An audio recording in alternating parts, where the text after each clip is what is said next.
Hello guys and welcome back. Dito lang yan sa aking YouTube channel. Kung bago ka pa lang sa aking YouTube channel, don't forget to hit the like button, subscribe button at higit sa lahat sa notification bell for you to be notified sa mga susunod na mga happenings. Welcome. Ito po ang NS Reaction.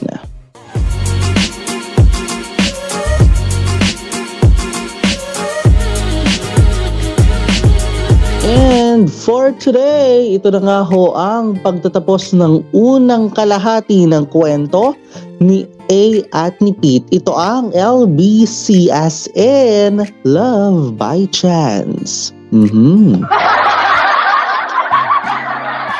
Umubo muna. And for today, episode number 7 as obviously speaking. Pero kung maalala nga natin ng episode number 6, aba, grabe yung mga grabe yung mga nangyari, particularly nga sa naging overthinking process ni Pete, 'di ba? Dahil kay Chompu. Pero alam niyo yun, ito nga binigay yung sapatos na binili binili mismo ni Pete. Pero ang ending, ay instead na nagpasalamat, napagalitan pa. 'Di ba? Bakit ganoon? Sabay, yun din ang tanong ko no. Bakit ganoon? 'Di ba? Fast forward tayo. Ito na nga dahil may gustong patunayan si Tin. Ano kaya 'yon? Kaya ano pang hinihintay natin dito sa part na ito? Simulan na natin ang ating pagre-react. Dito lang yan sa episode number 7 in 3, 2, and 1, let's play. รายการต่อไปนี้เหมาะสำหรับผู้ชมที่มีอายุ 18 ปีขึ้นไปอาจมีภาพ เสียงหรือเนื้อหาที่ไม่เหมาะสมด้านพฤติกรรมความรุนแรงเพศและการใช้ภาษาซึ่งต้องใช้วิจารณญาณในการรับชมผู้ชมที่มีอายุน้อยกว่า 18 ปีควรได้รับคำแนะนำ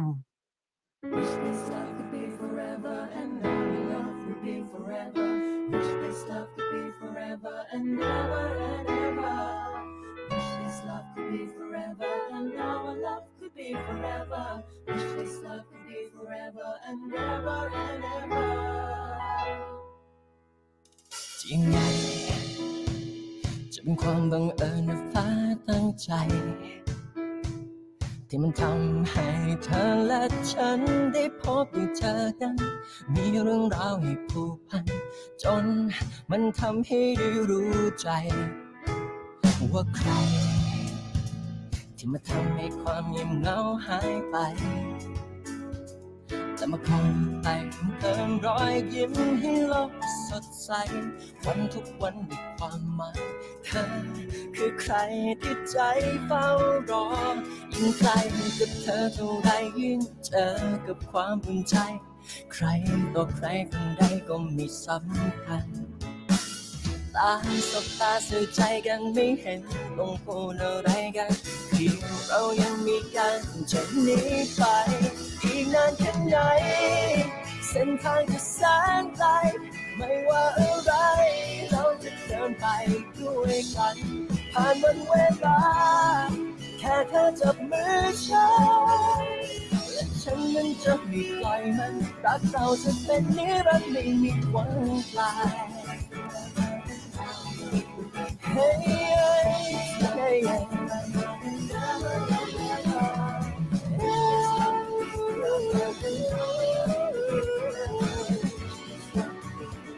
รักเราจะเป็นนิรันดร์ไม่มีวันคลา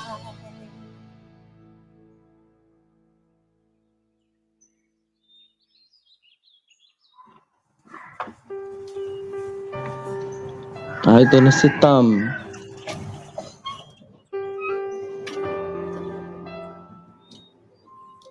ป้าไม่ต้อง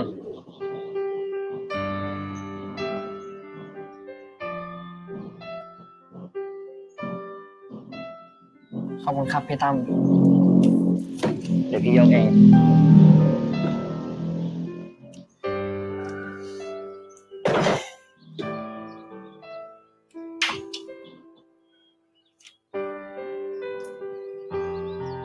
คิดถึงบ้านหลังนี้จังเลยอ่ะคิดถึงก็กลับมาอยู่เลยดิ ทำงานได้ไงเราพี่ตั้มต้าต้องเรียนต่ออีกตั้งหลายปีเลยนะต้าตั้งเป้าหมายไว้ละว่าจะเป็นเชฟอาหารฝรั่งเศสให้ได้เลยไปทานชอบอาหารฝรั่งเศสเหรอ โอ้ พี่ขอโทษนะ คือพี่จะพูดอะไรไม่ค่อยคิดอ่ะ ayun งั้น lang เดี๋ยวพี่เอาของขึ้นไปเก็บบนห้องให้นะต้าก็นั่งพักก่อนเถอะกว่าพ่อแม่จะกลับมาก็ค่ำๆนู่นอ่ะ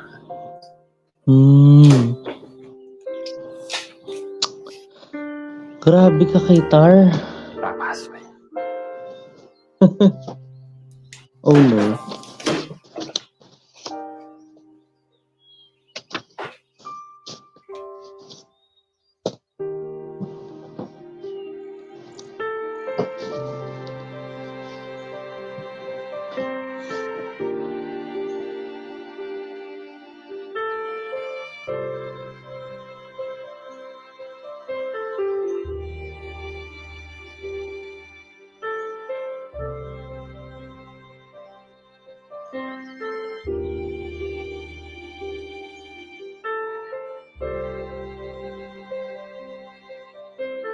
At saka talagang dapat hindi mo na lang talaga sinabi, Tam. Oo. Diba? Parang lalo ka pang nakapanakit ng damdamin eh.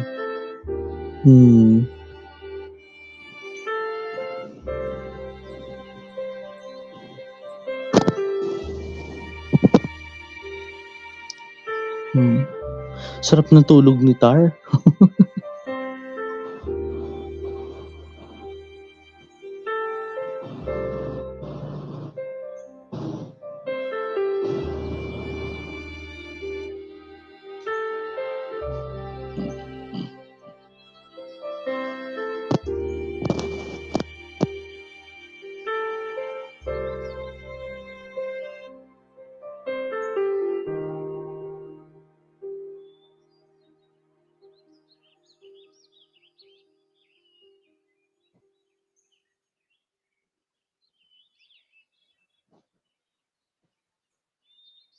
พี่ดีใจที่ต้ากลับมาบ้านเรานะ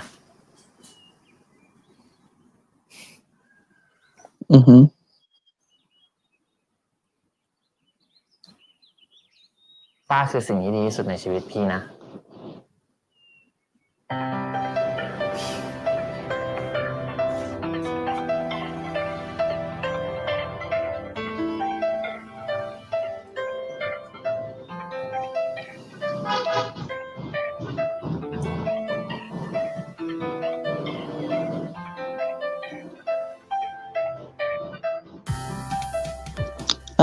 So narinig niya. Yan tayo eh. Yan tayo eh. Yung mga panggap-panggap na mga ganyang bagay eh.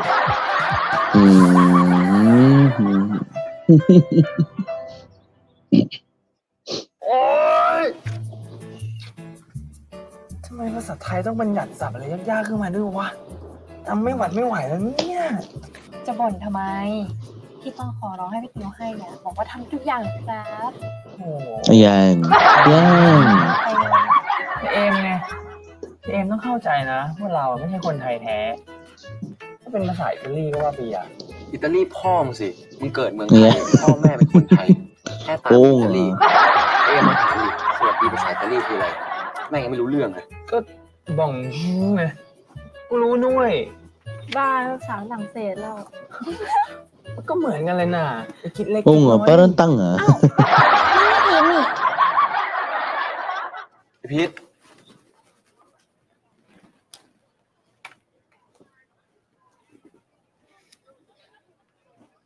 Ay, excited siya. Kaya,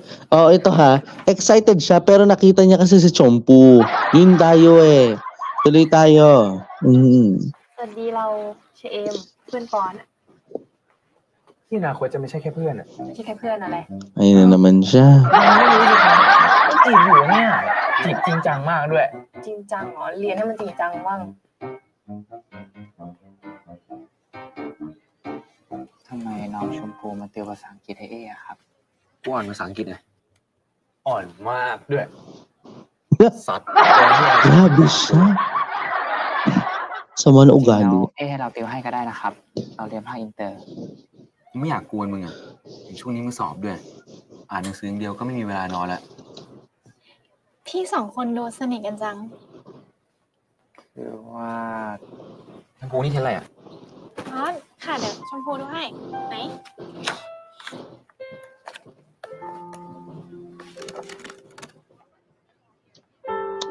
Alam mo, inaalok ka na nga ng tulong.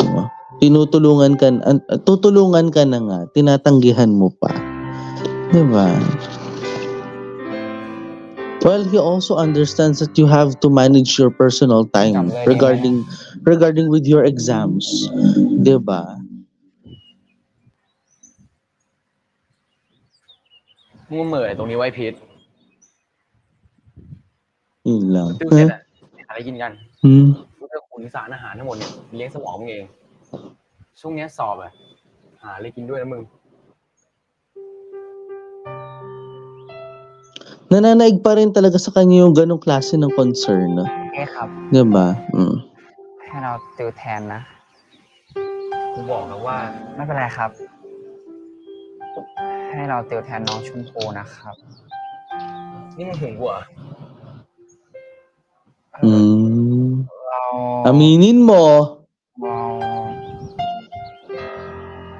เราขอโทษนะครับ เราทำตัวไม่น่ารักเลยอะ มึงนี่นะ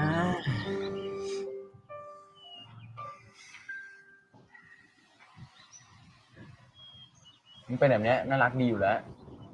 เดี๋ยวคราวหน้า กูให้มึงติวให้โอเคป่ะ ครับ Hmm.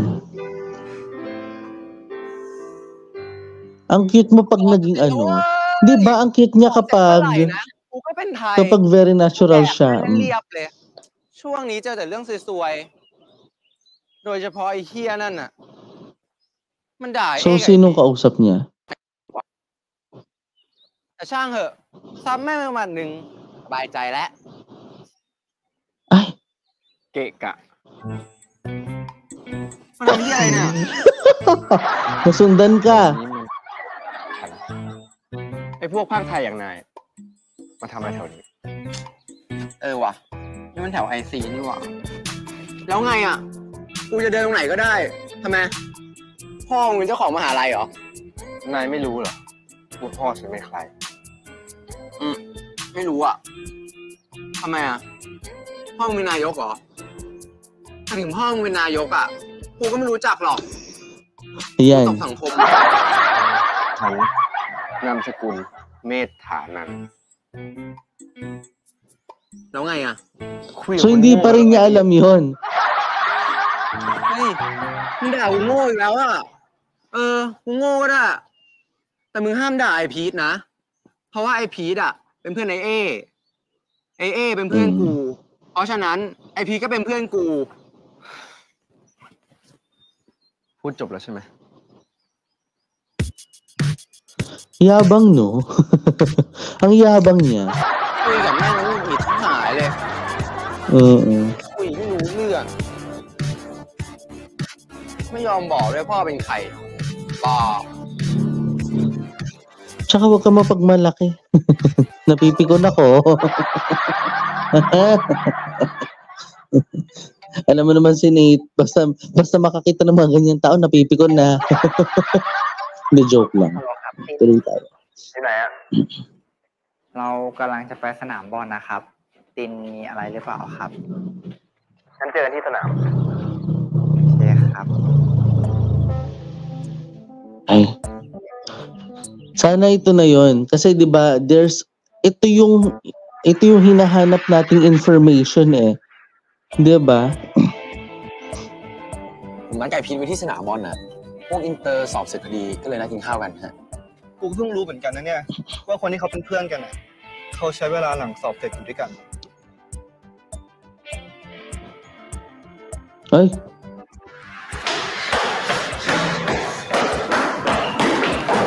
Ay, shit. Oh my gosh. Grabe to, ang intense ng second part mga Inday, ano. Oo. Pero alam niyo yun guys, ito kasing sa nakikita natin din, ano to parang may gusto, basta Ang hirap hanapan.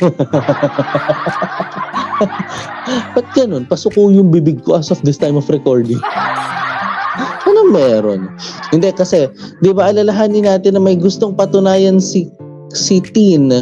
di ba? May gustong patunayan si Tin as of this time. Di ba? Ano yung gusto niyang patunayan? Hanggang ngayon, hanggang dito sa minute na ito, I am still asking about the proof or the proof, 'di ba? Or the proveness, let's say, 'di ba? Pero 'yun, mabalik muna tayo doon sa mga nangyari nga kanina. Alam mo 'yun, parang it's okay for Pete to help A, 'di ba? Kasi nga kahit international program siya, kailangan pa rin niya talaga na, or I mean, bukal sa loob niya pa rin yung tumulong. Kaya lang kasi yung tanggihan naman, teka lang. 'Di ba? Pero at least, 'di ba, they have that kind of they have something reconciled on that matter. Okay, by the way, hi, wait. Nawala na ako. Honestly. So, by the way, highway, let's continue the story. Ito po at saka grabe yung preview ng part 2 ha. Yung pagkakasandal, how can I say that? Hindi naman siya binato towards the locker Hindi ba? So, by the way, highway, let's continue the story in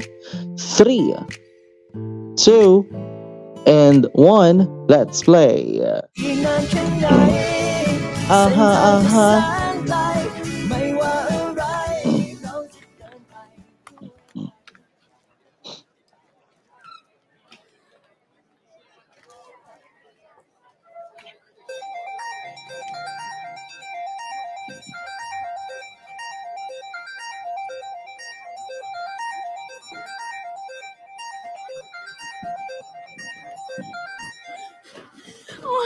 กูตาย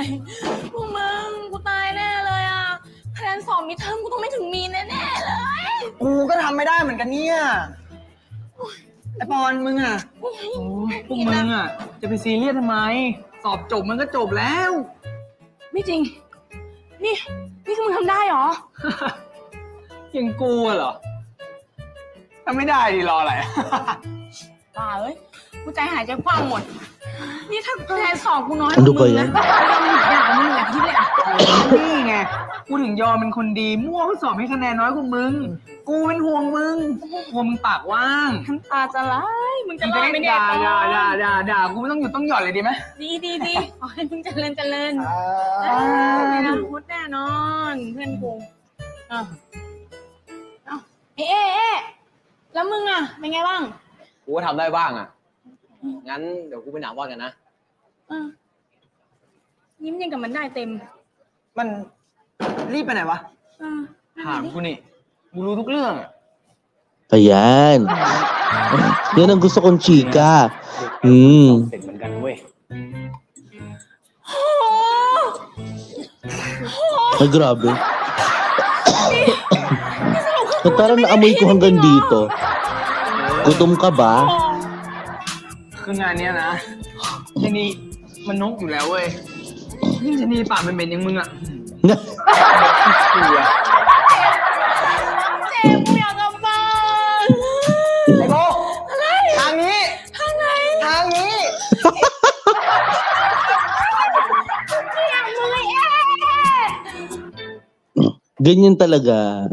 Ganyan talaga sa pagkakaibigan, hindi nawawala yung mga ano talaga, yung mga perfecto. Tuloy tayo. อ้าวพี่รีบไปไหนวะวันนี้มีซ้อมนะเว้ยผมรู้พี่ผมนัดไก่พีทไว้ที่สนามบอลนะพวกอินเตอร์สอบเสร็จพอดีก็เลยนัดกินข้าวกันฮะมึงก็เลยใช้เวลาช่วงนี้ให้คุ้มค่าดิก่อนที่ฝั่งนู้นจะหยุดยาวอ่ะผมก็กินข้าวกับพีทเป็นเรื่องปกตินะพี่กูก็เพิ่งรู้เหมือนกันนะเนี่ยว่าคนที่เขาเป็นเพื่อนกันอ่ะเขาใช้เวลาหลังสอบเสร็จอยู่ด้วยกันนี่หมายความว่าไงครับแล้วมึงไงคิดยังไง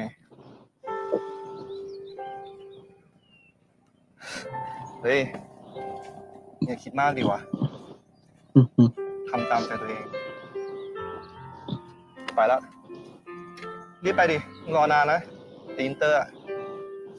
ไปละ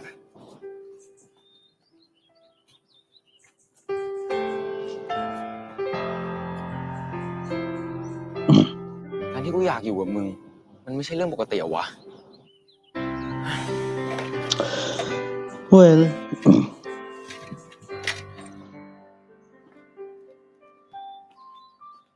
พีท ไง ครับ Si ฉันขอ Tin. คุยด้วยหน่อย ก็ได้ครับ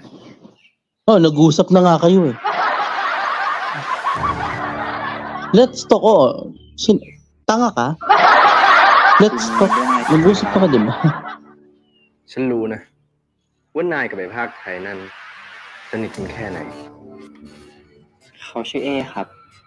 จะชื่ออะไรก็ช่าง ฉันรู้แล้วกันว่าพวกนายมีความสัมพันธ์อะไรกัน Weh. Hmm.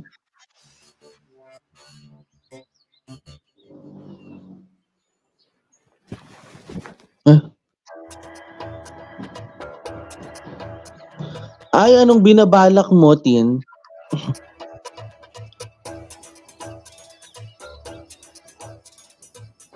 Tin จะทำอะไรอะครับ ฉันมีข้อเสนอ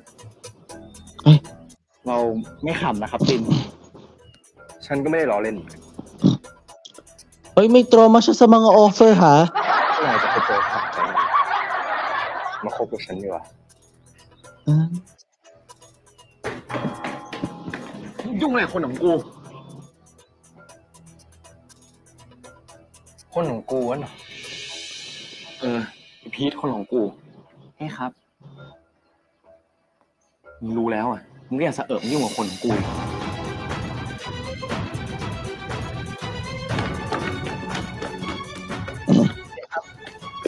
Alam mo dyan sa staircase na yun, laging nakakaladkad si Pete.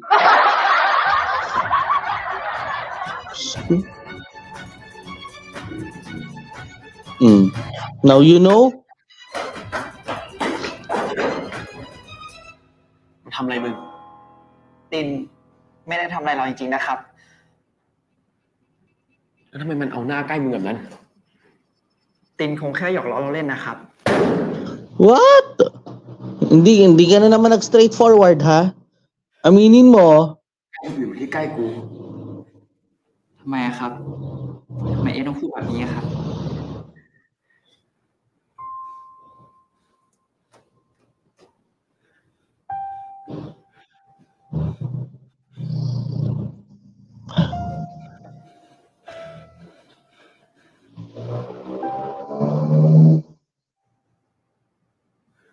พบกับกูนะพีท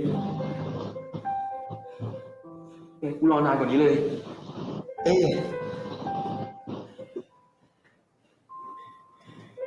Oh, wow.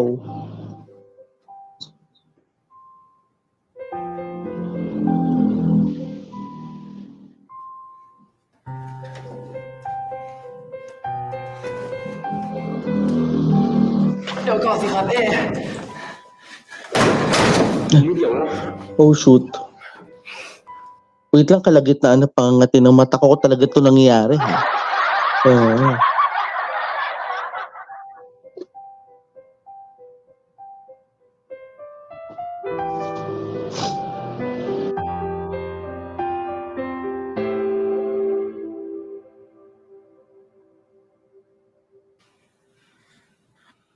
อย่าทำหน้าอย่างนี้ดิวะ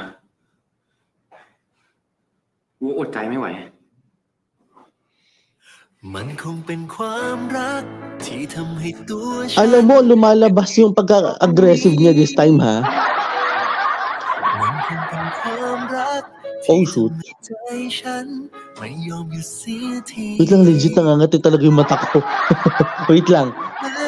Oh, no. Oh, no! What is happening? แม้ว่าฉันต้องพลาดไปกี่ Hoy, sandali lang. ความรักก็ยังคอยฉันทำแบบนี้ Oh, shoot. จะให้ Hoy,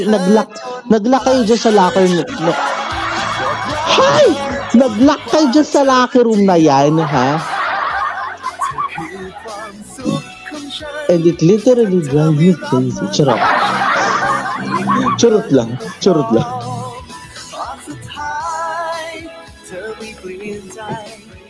ห้ามอะไรถึงกูอ่ะพวกกูนะเป็นแฟนกับเอ้นะ วใจคงต้องรอให้โลกหยุดหมุนไปก่อน Grabe to ha. Now I understand bakit sa thumbnail 10 million siya. 'Di ba? 10 mil, tama ba? Ilang views na to as of this moment? 16 million. Oh, grabe ha. Grabe tong dahil lang dun sa pagtatanong na will you be my boyfriend, 'di ba? And alam niyo 'yon. Bakit ito ha, medyo naguluhan lang ako sa storya ni Tin. Kasi sa totoo lang ha, kung matagal mo na pala siyang gusto, dapat noon mo pa siya tinanong ng ganyan. 'Di ba? Hindi yung gaganyan-ganyan ka ngayon na parang halos isandal mo siya sa pader, tapos balak mo pang halikan or something like that, 'di ba? Parang nakakatanga ka naman dun sa part na 'yun, 'di ba? So, iba ito. Oo, sa nakita natin dito kanina, kakaiba yung itinakbo ng storya kasi talagang alam mo yun, yung parang ito yung gulo eh. Ito yung gulo na gulong hindi mo masasabi na or gulo na masasabi mo na ay ito pala may gusto pala to sa akin or something like that. Maririnig mo rin doon sa isa na may gusto rin pala siya sa'yo. 'Di ba? In other words, talagang agawan ito eh.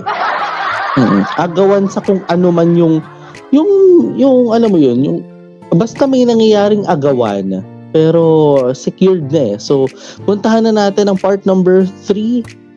Ay nako, nakakainis. At saka 'di ba ang ano sinabi ni Type?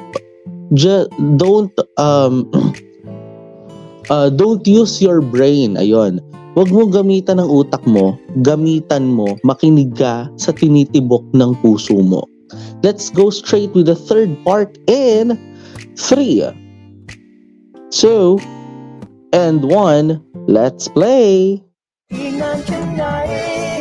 เส้นทางจะแสนไกลไม่ว่าอะไรเราจะเดินไปด้วย พบกับกูนะ เป็นแฟนกับเอ้นะ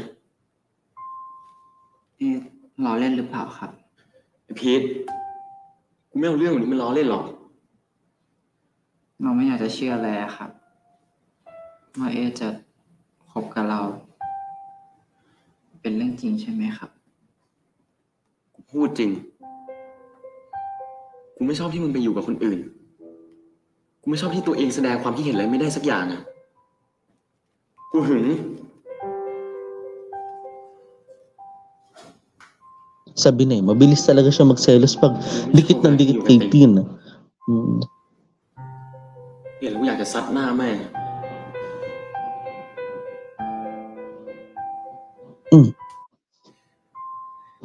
At least mapoprotektahan ka pa, di ba?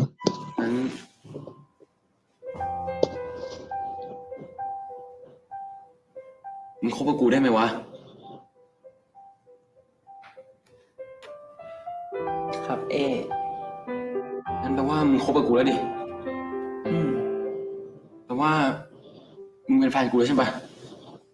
Huwag ka na pa ulit-ulit ha. มึงก็เป็นแฟนมึง Narinig mo na nga, di ba? เราสองคนเป็นแฟนกันแล้วใช่ปะ Hala, inulit pa talaga daw. เป็นแฟนกันแล้วจะซบเข่าตัวเองทำไมในเมื่อแฟนมึงมีไหลให้มึงซบ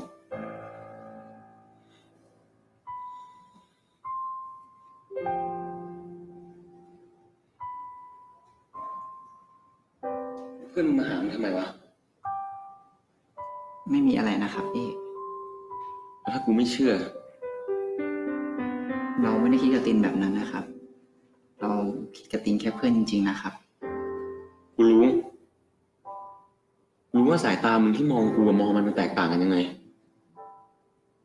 แต่กูไม่มีสิทธิ์หึงเลยเหรอวะ คือเราให้ตินช่วยสืบอะครับ เราให้ตินช่วยสืบเรื่องพี่ทำ มึงยังรักมันอยู่เหรอวะ เปล่านะครับก็รู้ว่าเรารักใคร มันเกี่ยวอะไรกับแม่งอะ เราให้ตินช่วยสืบว่าพี่ทำอะไรอะครับ ผมจะได้รู้ว่า เงินที่เขาเอาไปเขาทำอะไร เราจะได้ป้องกันตัวด้วยไงครับ แล้วทำไมมึงไม่บอกกูวะ เราเกรงใจเอ๊ครับ เราอยากพึ่งตัวเอง Yan tayo eh. แต่สิ่งที่มึงเพิ่ง Hindi lahat, ito ha, hindi lahat nasosolusyonan lang ng ikaw lang na mag-isa. 'Di ba? Unless there is no concerning persons or person around you. 'Di ba? Hangga't walang taong nagiging concern sa iyo, ikaw lang talaga nakakagawa. Meron ka ng A. 'Di ba? Meron ka pang teen. 'Di ba? So they were part of the concerning circle mo. 'Di ba? Yun nga lang ang masama lang dito. Si Tin lang talaga. Basta si Tin lang talaga may masamang tinapay ako kay Tin talaga. Sorry, tuloy tayo sa พึ่ง kwento. ตัวเองเนี่ยคือมึงพึ่งคนอื่น แล้วมึงก็ไม่ได้พึ่งกูด้วย ตอนนั้นเราเกรงใจเอ๊นี่ครับ แล้วเราก็ยังไม่ได้คบกันด้วย แต่ตอนนี้เราคบกันแล้ว เรารบกวนเอ๊ได้ใช่ไหมครับ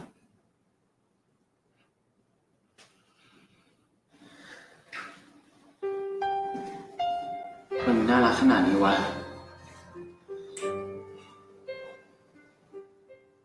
พึ่งพากูให้มากกว่านี้รบกวนกูให้มากกว่านี้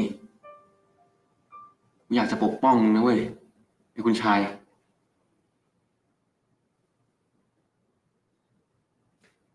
อีกนานแค่ไหนเส้นทางจะแสนไกลไม่ว่าอะไรเราจะเดินไปด้วยกันผ่านวันเวลาแค่เธอจับมือฉันและฉันนั้นจะ Huwag niyo sabing may second round yang inyong yan ha. Oo.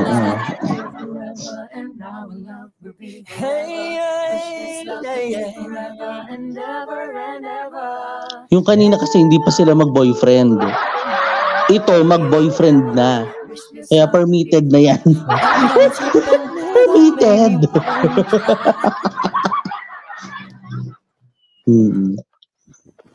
Nako, hinabol.มาทำอะไรถึงกูอ่ะ อย่าเมินกูดิวะ กูถามว่าทำอะไรถึงกู ปล่อย มึงสกปรก Ay, ang arte mo. กูสกปรกเหรอ กูอาบน้ำทุกวันนะเว้ย แค่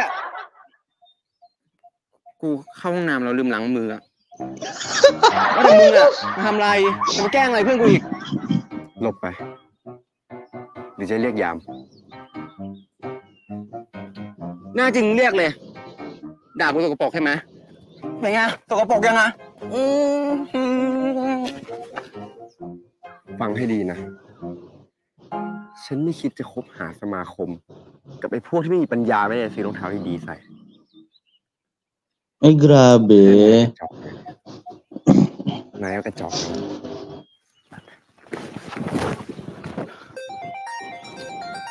กูเจ็บนะเว้ย โอ้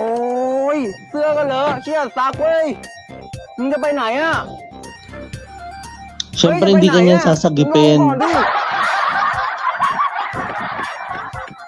เฮ้ย มึงลงมาดิ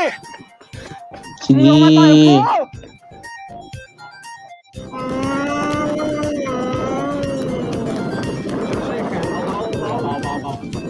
โอ้ย โอ้แล้วทำไมเนี่ย Oh my gosh. โอ้พี่ท้าย โอ้ยพี่ มึงเป็นไรวะแต่เมื่อกี้นี้มึงบอกจะไปเตะบอลแก้เครียดไง ก็พูดให้กูนะดิ บอกมีสอบตัวสุดท้ายพรุ่งนี้ ต้องไม่อ่านหนังสือ ไม่ยอมไปกินข้าวกับผม พรุ่งนี้สอบอ่านตอนนี้ไม่เข้าหัวหรอก ดูผมเตะบอลแก้เครียดเนี่ย คือคำตอบที่ถูกต้องที่สุดครับ เดี๋ยวนะ พี่สงสัยว่า มึงบอกว่ามึงมาเตะบอลแก้เครียด Mali yun. มึงมายืนเหนื่อยอยู่ตรงนี้นะ นั่นดิ ตัวลูกบอลมึงไปไหน นี่ โอ้ โอ้ยบอลสงสัยผมเผลอปาใส่หมอนั่นไปอ่ะ ผมสาบานเลยนะพี่ว่ามันน่ะจะเป็นคนที่ผมเกลียดที่สุดในโลกอะไรของมันวะ กูว่ามึงไปดูมันเถอะ แล้วมึงอ่ะไปไงอ่ะ เดี๋ยวกูเดินกลับเองอ๋อแน่ใจนะไหวนะ ไหวดิวะโอเคเดี๋ยวกูไปหาแค่ก่อน Kaya mo na yan, ha? แบะอันดี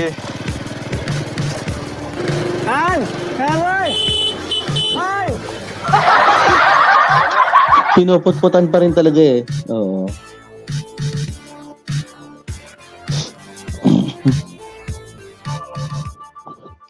Okay. Let's go to Tar. ไงพี่ไทยมีเรื่องอะไรอ่ะ ต้าของมาฝากครับพี่ แล้วก็ฝากให้พี่ชานด้วยนะ ขอบใจนะ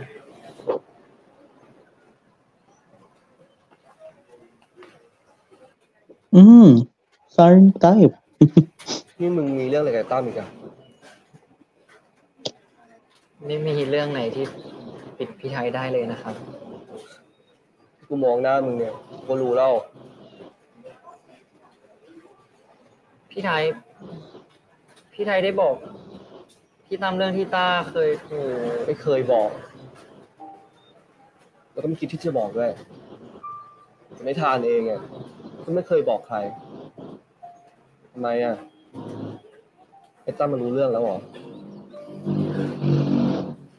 ไม่ครับต้าไม่เคยบอกพี่ตั้มรู้แค่ว่าเมื่อหลายปีก่อนต้าเป็นโรคซึมเศร้าเพราะว่าเลิกกับพี่ทานแต่ไม่รู้ว่าngayon lang natin nalalaman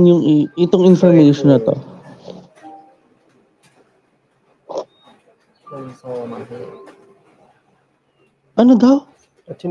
Wait lang. เคย More.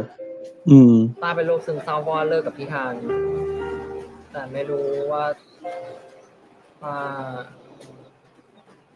เคยถูกซึมโซมาพี่ ที่มึงมาเนี่ยมาปรึกษากูใช่ไหมว่าควรบอกมันดีไหมอ่ะไม่รู้เลยพี่ไทยต้าไม่รู้เลยจริงๆอ่ะว่าต้าควรจะบอกพี่ตั้มดีไหมว่าต้าเป็นโรคความรักตอนที่ต้าอยู่ฝรั่งเศสอ่ะพอมีใครเข้ามาจีบอ่ะต้ากลัวมากกลัวแม้กระทั่งการโอบไหล่หรือจับมือหลายครั้งที่ต้าต้องปิดขังตัวเองไว้ในห้อง So para siyang biglang naging introvert ganon. ตอนที่ต้าอยู่แรกๆนี่มันแทบจะตายจริงๆนะพี่ มึงกลัวมันกระทั่งไอ้ตั้มเองนั่นเหรอ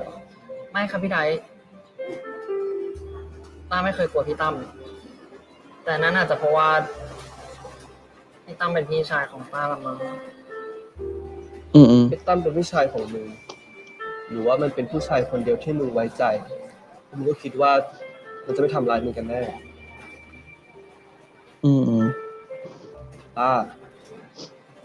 มึงโตแล้วนะเว้ยมึงคิดเองได้แล้วว่าจะเอาไงกับชีวิตดีชีวิตมึงอ่ะเป็นของมึง True. ไม่ใช่ของใครเลย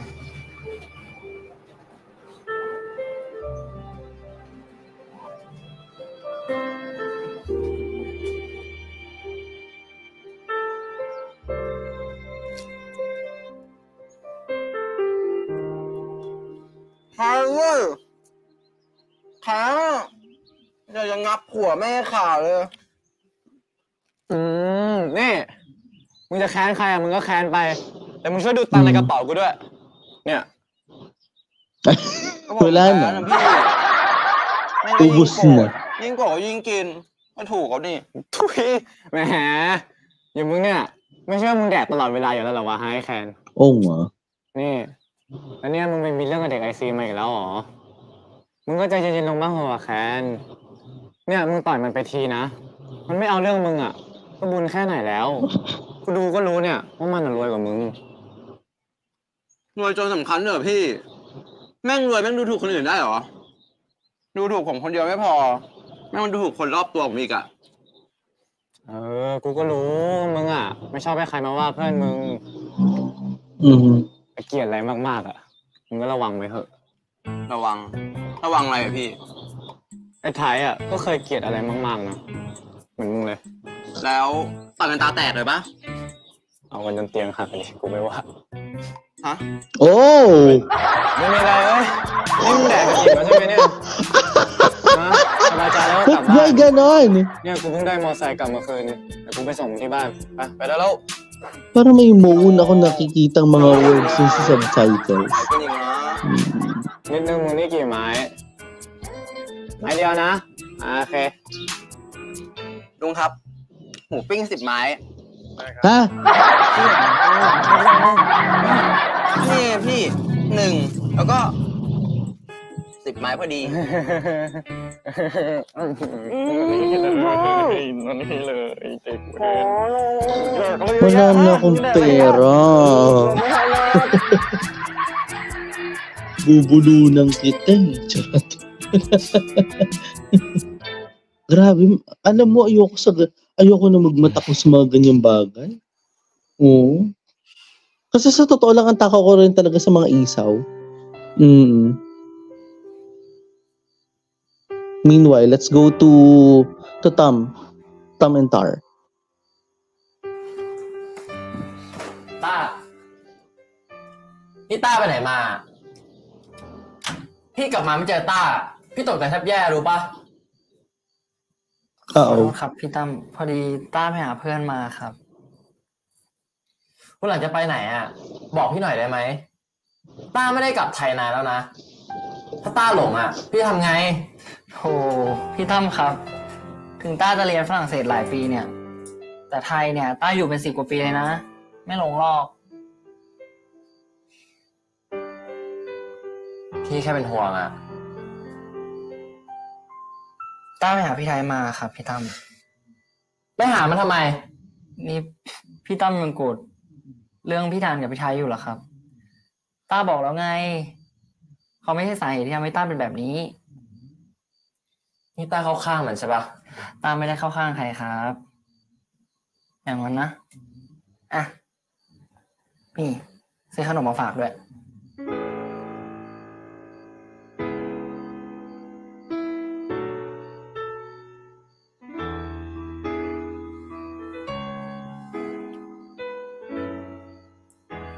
งั้นเมื่อไหร่จะไปไหนอ่ะบอกพี่หน่อยได้ไหมพี่เป็นห่วงได้ครับงั้นเดี๋ยวพี่เอาขนมจะใส่จานให้นะกลับมาเหนื่อยๆก็มานั่งพักเถอะ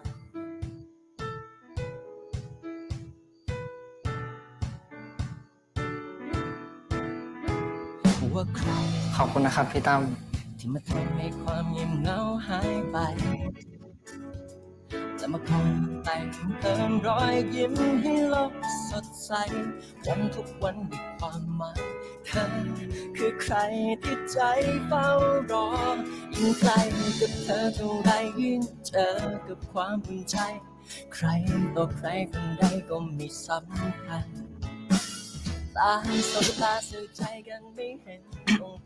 ไงมึงไม่เจอตั้งหลายวันสวัสดีครับอย่าหน้าแดงสิวะเขินตามมันเนี่ยมาเท่าไหร่วะติดแค่พูดเล่นครับใช่ไหมครับติด Ay, anong away kaya ito mangyayari sa part number 4? Naku, yan ang aabangan natin maya-maya lamang. Kasi sa totoo lang guys, itong sa nakita natin dito sa part number 3 is more of a revelation about more of a first informations about Tar, about kay Tar sa story na ito, no, yung tawag nga dito, yung all about sa kanyang clinical depression, and then alam mo yun, meron na rin siya nung tinatawag na fear of falling in love, 'di ba? Yung hindi natatakot na siyang mahulog ang loob kung kani-kanino because of the trauma eh. May trauma siya binabanggit din niya kanina na rape siya eh. But if I understand, if I may understand correctly the story, parang ano to eh, parang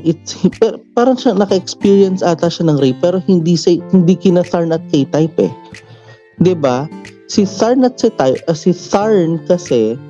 jowa ni Tar, tama? Pero yung naging rason ng kanilang hiwalayan was with Tar talaga because of the clinical depression talaga. Diba? And sabi nga natin, yung sa ganitong clinical depression talaga, ang kinakailangan talaga dito, pang-unawa lang din. Diba? Lalong-lalo na sa mga instances talaga na kailangan talaga natin pangalagaan ang mental health talaga, diba? So, yun ang pinakakailangan, ang matinding pang-unawa. Let's go to the final part dahil mukhang may away na mangyayari. In 3, 2, and 1, let's play. Here we go.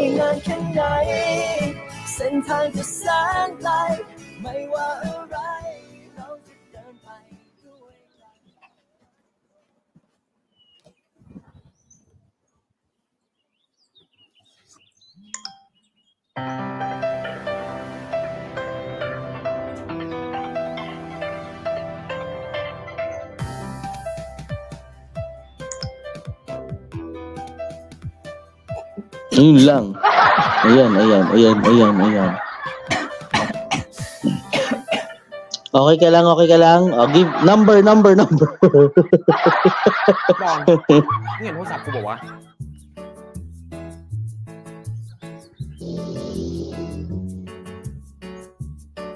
Ay, shit! Ikaw pala, Pan!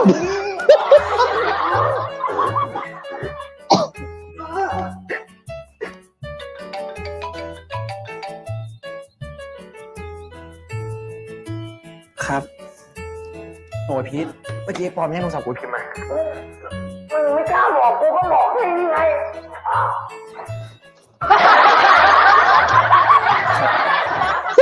Okay, permitted.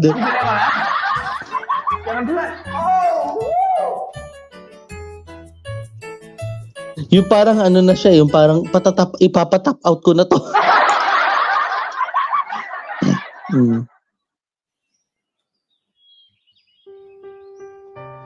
Okay yung namimiss, Pero yung makipag-make love, yun lang. Oo.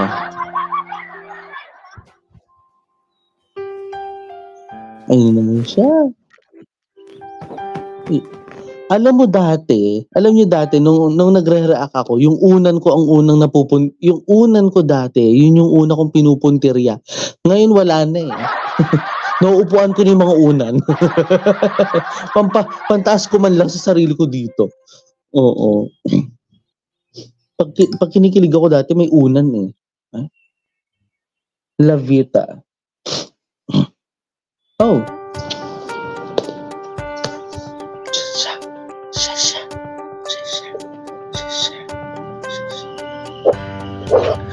Anong gagawin sa La Vita? Anong meron?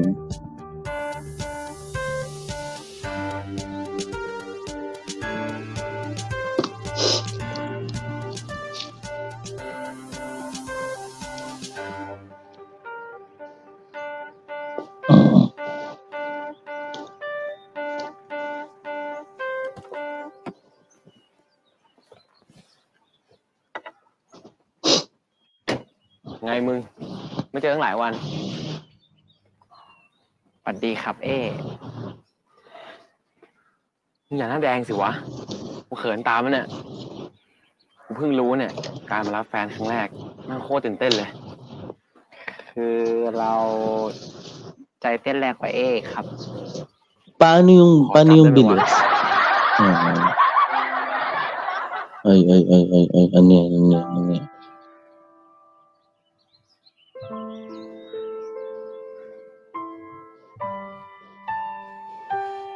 ไม่เอาดีกว่ะกลัวจับแล้วมันจะห้ามใจไม่อยู่ Okay. วัน วันนี้เรามีนัดกับตินนะครับ ที่ไหนอะเดี๋ยวกูไปด้วย แต่ว่า ไม่ต้องแต่ไปเถอะกูหิวข้าวแล้ว ครับ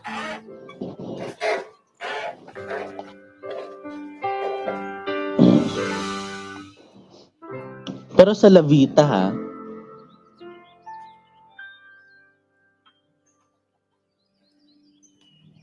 พวกมึงเป็นอะไรกันวะ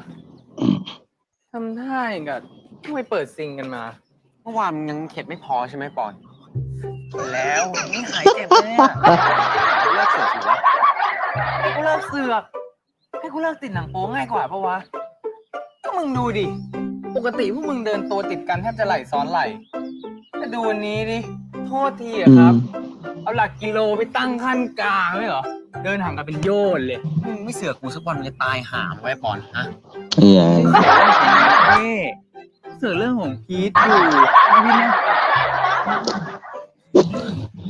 ตบหัวกูอีกแล้ว Ayun, เช้า loloko. สายบ่ายเย็นมึงโง่เรียนไม่ทันคนอื่นแล้วเนี่ย มึงอยากรู้มากใช่ไหมคนที่มึงจับไหล่อยู่เนี่ย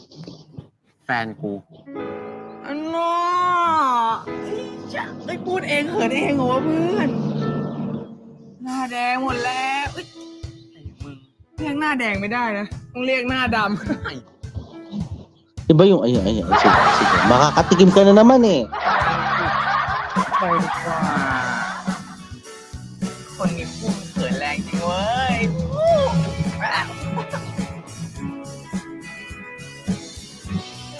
ว่าไปดีกว่าวะ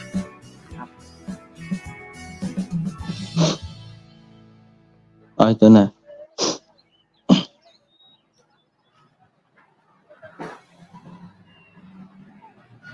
ถ้าเอไม่อยากเจอตินเราเข้าไปคนเดียวก็ได้นะครับ ไม่ กูจะไม่ปล่อยมึงกับมันไว้อยู่กันสองคนแน่ไปเถอะ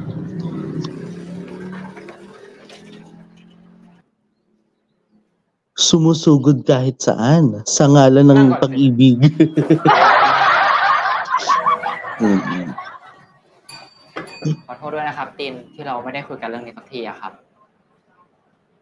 เพราะเพื่อนนายต่างหาก Ah. Anong meron? Hmm. ก่อนที่ฉันจะบอกว่ามันไปทำอะไรไว้ นายจะบอกฉันได้หรือยัง ว่านายกับมันรู้จักกันได้ยังไง เราบอกได้แค่ว่าเราถูกเขาข่มขู่อะครับ เราบอกได้แค่นั้นจริงๆอะ มันติดพนันบอล เท่าไหร่ครับ What? แรกๆก็หลักหมื่น สักพักก็กลายเป็นหลายแสน ไม่ใช่แค่โต๊ะเดียว มันติดเขาไปทั่ว เจ้ามือตามหามันอยู่ เฮียนั่น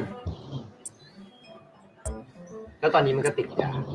อะไรนะครับ Wow.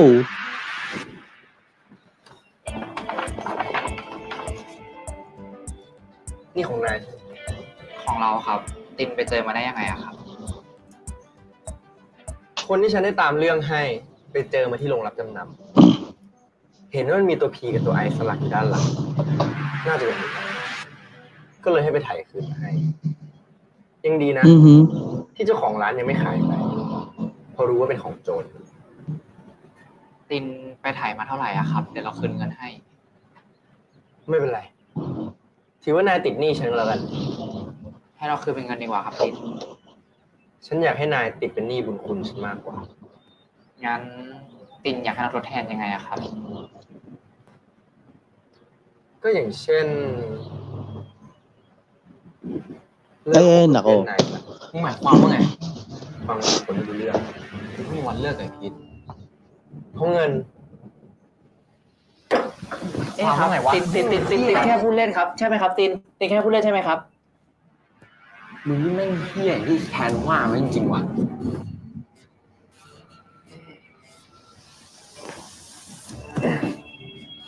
นี่ครับ ถึงฉันจะเหี้ย แต่ฉันก็มีปัญญาหาของมาคืนเจ้าของ แบบที่นายไม่มีวันทำได้ เงินเก็บนายทั้งชีวิต น่าจะได้แค่เข็มนาฬิกาฉันกลับแล้วนะ จะคบใครก็ดูดีๆบาย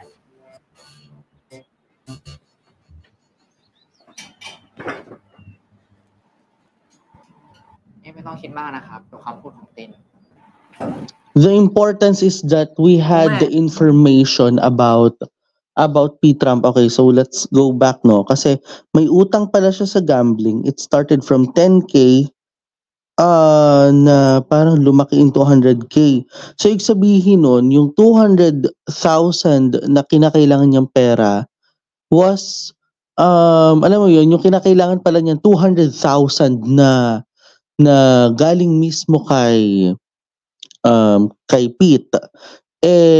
Dito yun una sigurong dinala sa ano to? Sa sugal. Ayun. And then meron siya doon sa black market. And then lately, 'di ba sinasabi nga ito yung sinabi ni Tin Exact. Ito yung in exact words ha. Lately he has been a drug addict. So ibig sabihin nun talaga lahat ng ito may kinalaman sa pera. Kaya siya nagkasira talaga. And alam niyo yun, sa nakita din talaga natin kasi sa mukha pa lang talaga naman ni Trump mukha ng addict eh. Baka doon pa lang kahit hindi pa siya gumagamit, mukha na siyang addict eh. Doon sa lagay niyang yun, no? Oo, tuloy tayo sa kwento.ก็แม่ง ช่างแม่งเลย กูจะกลับหอแล้ว แต่มีเรียนนะครับ กูจะโดด เดี๋ยวครับครับ Nako. มีอะไรหรือเปล่าครับ พิษถ้ากูเผลอ ปอน ตอนมึงขึ้นครูมึงทำยังไงวะ ฮะ สวัสดีครับ ไหว้พระเถอะจ้ะ ถ้าน้องยิ้มไม่ให้อาหอมอาก็จะมาหอมคนนี้แทน ไม่ได้ เมื่อกี้พูดว่าอะไรนะ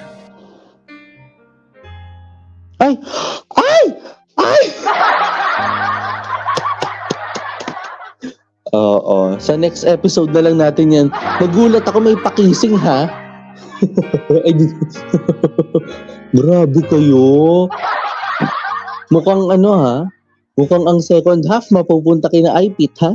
Ang joke lang, kina Tinkan ha. Oo, nako. Pero alam niyo yun guys, ang pinaka natutunan talaga natin dito is take two. Kung paano pahalagahan yung tao talaga, di ba? So sinabi kanina, I miss you. Tapos yung sinabi ni Pand na I wanna make love with you, parang tapos may baby pa, di ba? So talaga medyo nakakagulat din talaga. Okay, so by the way, Highway, let's go back with what is Tin owing?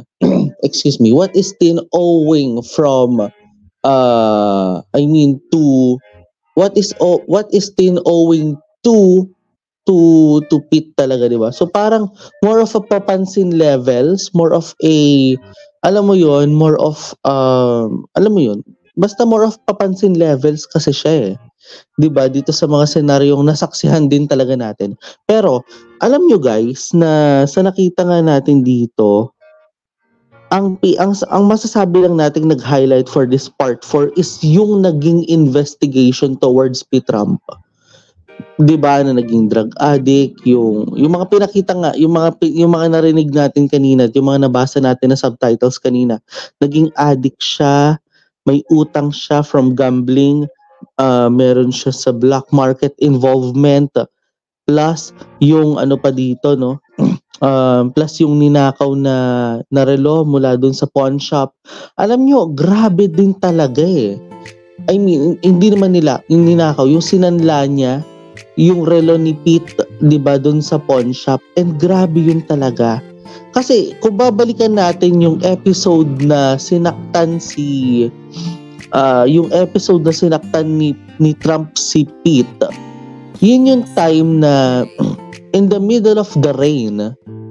'di ba? Doon pa siya may lakas ng loob na gawin. 'Di ba? Yung mga bagay na hindi naman na alam mo yun, na very illegal talaga. And yung desperation niya sa money led him into this